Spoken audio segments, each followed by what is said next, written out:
Welcome students to our new session of English class, and today I am going to talk about some sets of words that create confusion generally for beginners.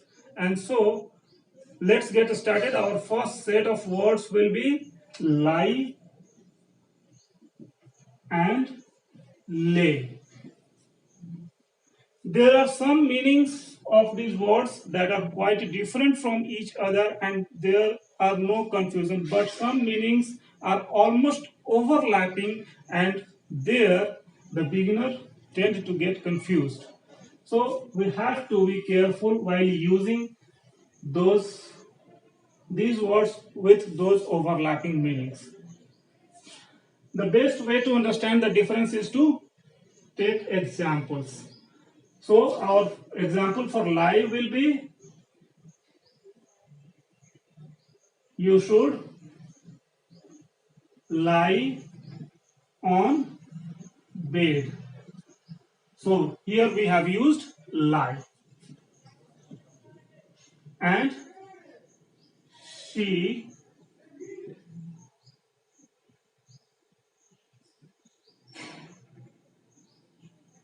should lay the baby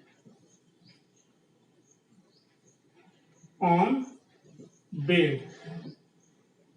Here she is laying the baby on the bed and here you are lying on the bed.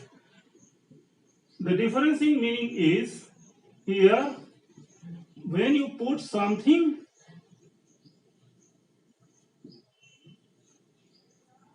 on some surface in horizontal position, we are supposed to use lay, and when we ourselves lie down, we place ourselves in a horizontal position on some particular place, so then we are supposed to use this word. This is the real difference. However, in certain sentences, if something is already placed somewhere and you are talking about that, you may also use lie. For example, you can say, I have seen the papers lying on the table. So these papers are already lying there. If you ask someone to place something somewhere, then you must use lay and not lie. This is the real difference. The confusion, the main cause of confusion is the overlapping in past tenses of these words. For example, you can see lie has its V2 lay and lane as V3. So if we use here V2, she lay the baby on bed, it is the V2 of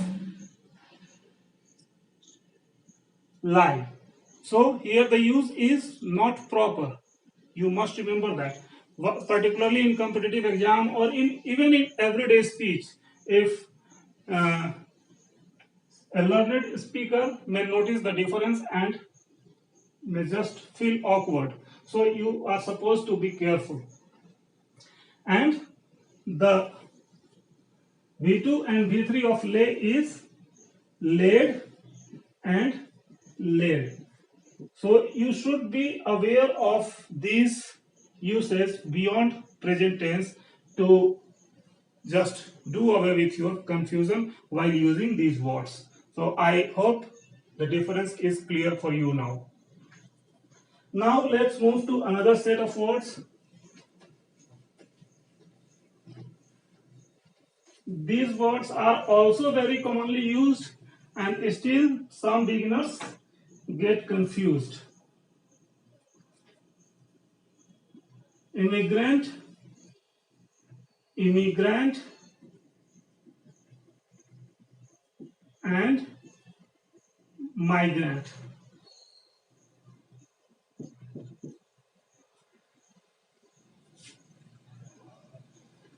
Actually, all the three words refer to movement from one place to another, and that is the main cause of confusion. When you leave some place to move to somewhere else, and you talk with reference to that place of departure, you use the word immigrant. And when you move to somewhere and you talk about that movement with reference to the place of arrival, you are supposed to use immigrant. Place of arrival and place of departure.